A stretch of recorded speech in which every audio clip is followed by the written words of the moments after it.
السلام علیکم ورحمۃ اللہ وبرکاتہ۔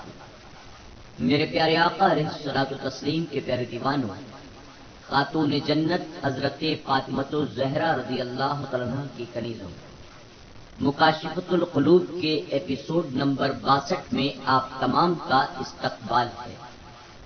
الصلاۃ والسلام علیک یا رسول اللہ، الصلاۃ والسلام علیک یا حبیب اللہ، الصلاۃ والسلام علیک یا نبی اللہ، وعلی آلک واصحابک یا نور اللہ، صلی اللہ تعالی علیہ وسلم۔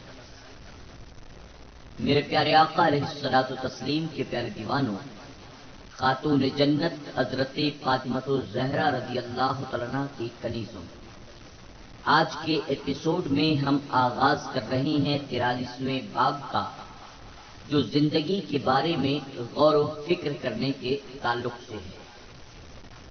اللہ تعالیٰ نے قرآن مجید میں بہت سے مقامات پر انسان کو غور و فکر کرنے کا حکم دیا ہے۔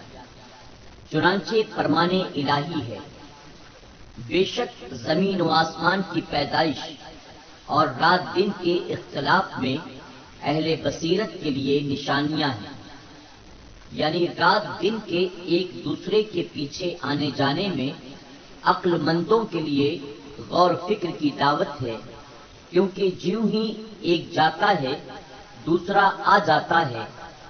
چنانچہ ارشاد الہی ہے، اللہ تعالیٰ وہ ہے جس نے رات اور دن کو ایک دوسرے کے پیچھے آنے والا کر دیا ہے۔ جناب عطا رحمۃ اللہ تعالی کا قول ہے کہ پہلی آیت میں اختلاف سے مراد نور و ظلمت، کمی اور زیادتی ہے۔ کسی نے کیا خوب کہا ہے، یہ رات کے ابتدائی حصہ میں خوش سونے والے کبھی صبح کو مصائب بھی نازل ہو جایا کرتے ہیں۔ رات کے پہلے پہر کی پاکیزگی سے خوش نہ ہو، رات کے بہت سے آخری حصے جہنم کے شعلوں کو بھڑکا دیتے ہیں۔ دوسرا شاعر کہتا ہے، بے شک راتیں لوگوں کی منزل ہیں، چھوٹی راتیں غموں کی وجہ سے طویل ہو جاتی ہیں اور طویل راتیں مسرت کی وجہ سے چھوٹی معلوم ہوتی ہیں۔ اولو الالباب کون ہیں؟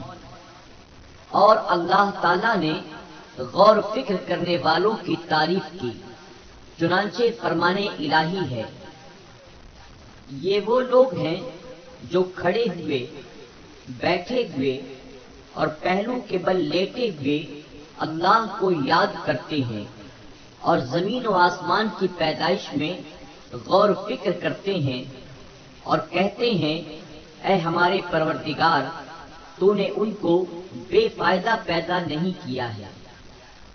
ذات باری تعالیٰ میں غور و فکر کی ممانعت۔ حضرت ابن عباس رضی اللہ عنہ سے مروی ہے کہ کچھ لوگوں نے اللہ تعالیٰ کی ذات و صفات میں غور و فکر کیا تو حضور اکرم صلی اللہ علیہ وسلم نے فرمایا، مخلوق خدا کے احوال میں غور و فکر کرو، اللہ کی ذات میں غور و فکر نہ کرو، کیونکہ تم اس کی بے مثال قدرت پر قادر نہیں ہو سکتے۔ حضور اکرم صلی اللہ علیہ وسلم سے مروی ہے کہ ایک دن آپ ایک ایسی جماعت کے پاس گئے جو غور و فکر میں ڈوبی ہوئی تھی۔ آپ نے پوچھا، کیا بات ہے، تم بولتے کیوں نہیں؟ انہوں نے جواب دیا، ہم اللہ تعالیٰ کے بارے میں غور و فکر کر رہے ہیں۔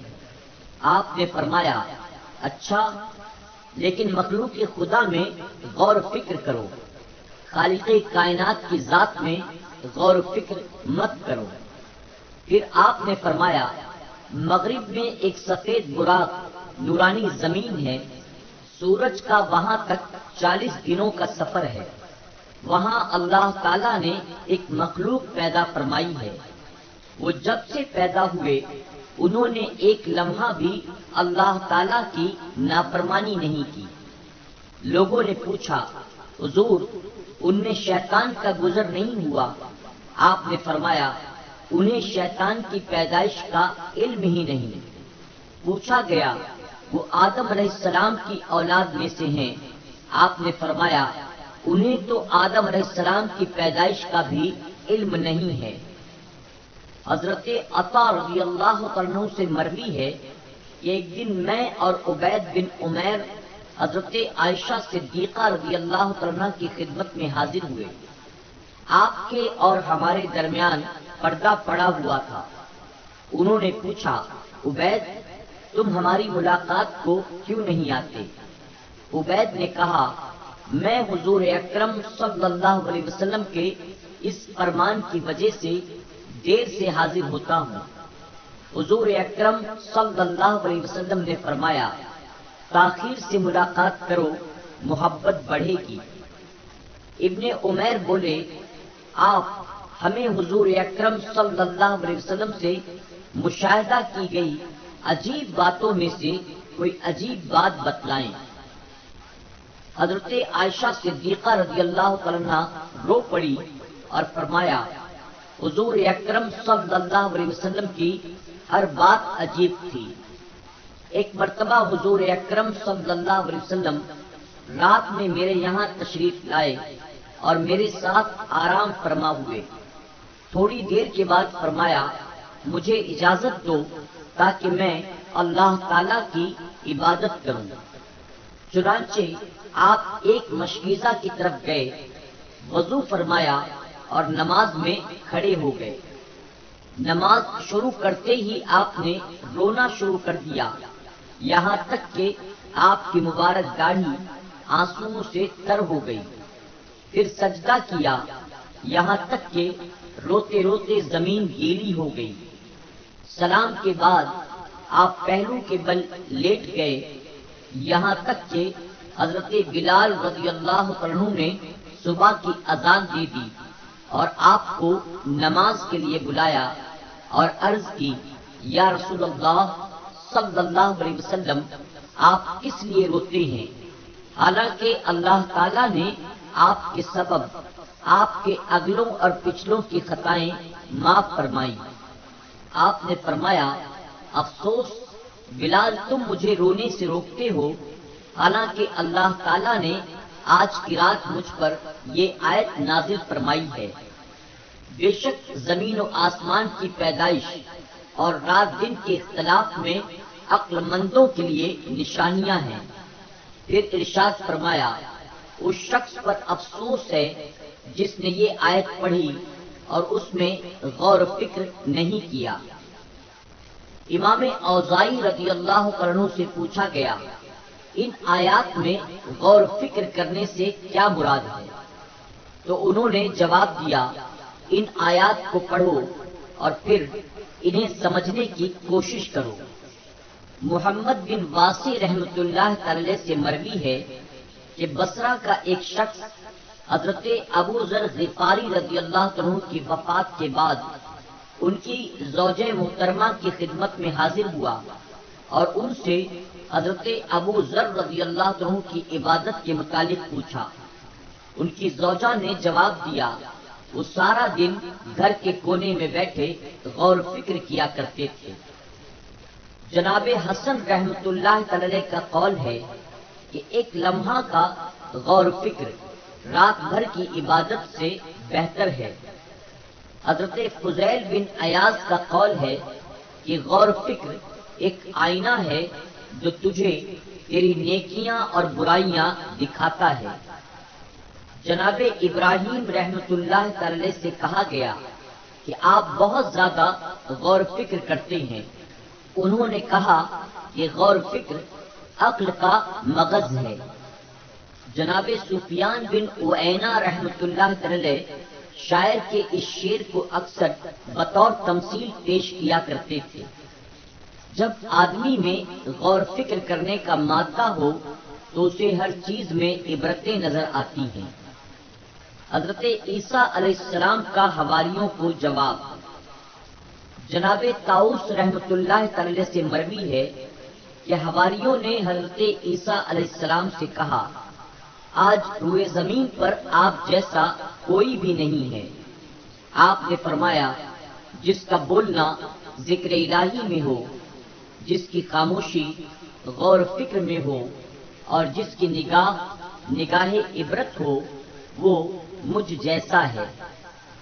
جناب حسن رحمۃ اللہ تعالی کا قول ہے کہ جس شخص کی گفتگو حکیمانہ نہیں وہ لغو ہے، جس کی خاموشی غور و فکر کی خاموشی نہیں وہ بھول ہے، اور جس کی نگاہ عبرت نہیں وہ بیہودہ ہے۔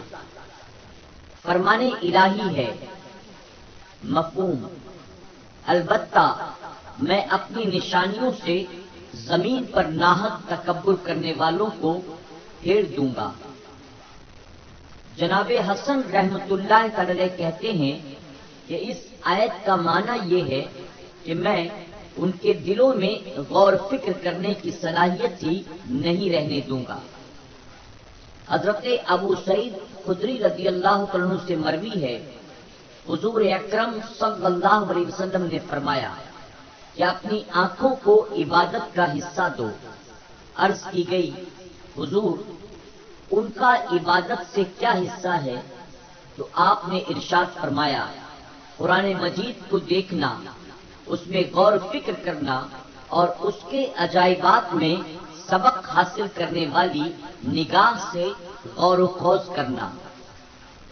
مکہ معظمہ کے قریب جنگل میں رہنے والی عورت سے مروی ہے، اس نے کہا، اگر نیکوں کے دل غور و فکر میں ڈوب کر غیب کے پردے میں پوشیدہ ان انعامات کو دیکھ لیں جن کو اللہ تعالیٰ نے ان کے لیے تیار کیا ہے، تو ان کی دنیاوی زندگی ان پر بھاری ہو جائے اور دنیا ان کی نظروں میں بالکل حقیر ہو جائے۔ حضرت لقمان تنہائی میں بیٹھ کر بہت دیر تک غور و فکر میں ڈوبے رہتے۔ ان کا خادم وہاں سے گزرتا اور کہتا، آپ ہمیشہ تنہا بیٹھے رہتے ہیں، اگر لوگوں کے ساتھ بیٹھا کریں تو آپ ان سے الفت حاصل کریں۔ آپ جواب میں فرماتے کہ طویل تنہائی دائمی غور و فکر عطا کرتی ہے اور طویل تفکر جنت کا راستہ ہے۔ جناب وہب بن منبع رضی اللہ عنہ کا قول ہے کہ جس شخص کا غور و فکر بڑھ جاتا ہے اسے علم عطا ہوتا ہے، اور جسے علم عطا ہوتا ہے وہ عمل کرتا ہے۔ حضرت عمر بن عبد العزیز رضی اللہ عنہ کا قول ہے، اللہ تعالی کی نعمتوں میں غور و فکر کرنا سب سے افضل عبادت ہے۔ حضرت عبداللہ بن مبارک رضی اللہ تعالیٰ عنہ نے ایک دن سہل بن علی رضی اللہ عنہ کو خاموش اور متفکر دیکھ کر پوچھا، کہاں تک پہنچے ہو؟ بولے کہ پلسرات کے متعلق غور و فکر کر رہا ہوں۔ جناب بشر بن حافی رحمۃ اللہ تعالی کا قول ہے کہ اگر لوگ اللہ تعالی کی عظمت میں غور و فکر کریں تو کبھی بھی اللہ تعالی کی نافرمانی نہ کریں۔ حضرت ابن عباس رضی اللہ تعالی عنہ کا قول ہے کہ ایسی 2 رکعتیں جو حضور قلب اور انتہائی غور و فکر کے ساتھ پڑھی جائیں وہ ساری رات کی بے حضور قلب عبادت سے افضل ہے۔ جناب ابو شریح رحمۃ اللہ تعالی چلے جا رہے تھے کہ اچانک چادر لپیٹ کر بیٹھ گئے اور رونا شروع کر دیا۔ رونے کا سبب دریافت کیا گیا تو انہوں نے کہا، میں اپنی گزشتہ عمر، قلیل نیکیوں اور موت کے جلد آنے پر غور کر کے رو رہا ہوں۔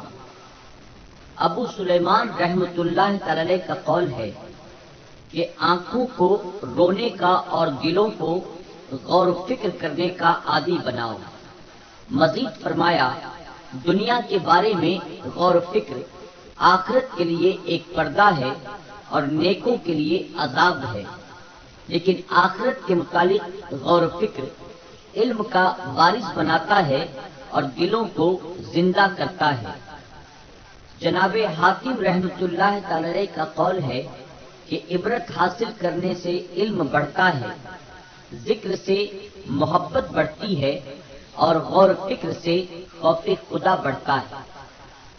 حضرت ابن عباس رضی اللہ تعالیٰ عنہ کا قول ہے کہ نیکیوں میں غور و فکر نیکیوں کی ترغیب دیتا ہے اور گناہوں پر شرمندگی گناہ چھوڑنے پر آمادہ کرتی ہے۔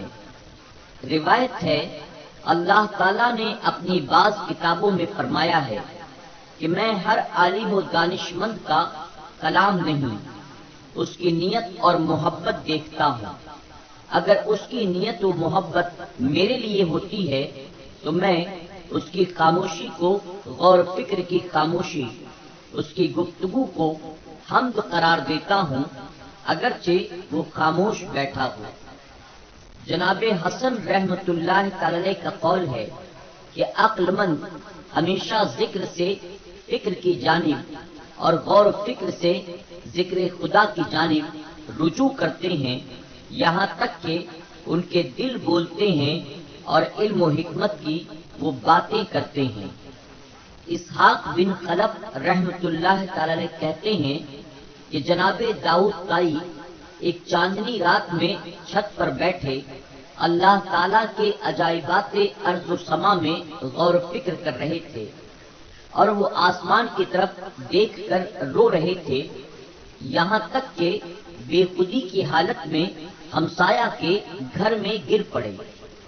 مکان کا مالک اپنے بستر سے برہنہ تلوار لے کر جھپٹا، وہ سمجھا شاید کوئی چور آ گیا ہے، لیکن جب اس نے آپ کو دیکھا تو تلوار نیام میں ڈال کر پوچھا آپ کو کسی نے چھت سے دھکا دیا ہے؟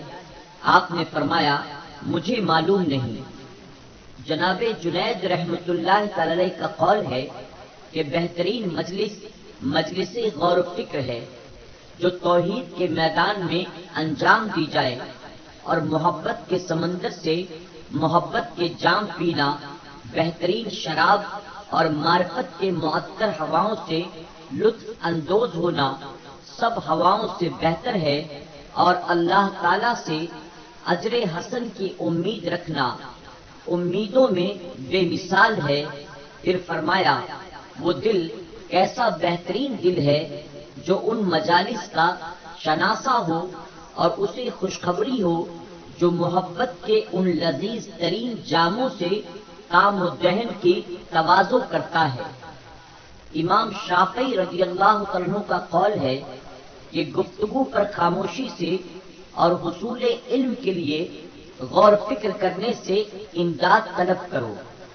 مزید فرمایا کاموں کے بارے میں اچھی طرح سوچ سمجھ لینا دھوکہ سے بچاتا ہے، اور عمدہ رائے شرمندگی اور حد سے زیادہ بڑھ جانے سے بچا لیتی ہے۔ کاموں میں تفکر اور غور و خوض ہوشیاری پیدا کرتا ہے۔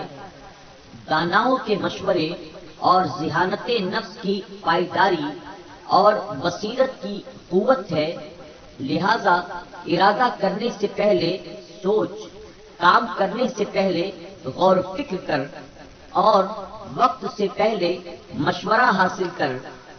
مزید فرمایا کہ فضائل 4 ہیں۔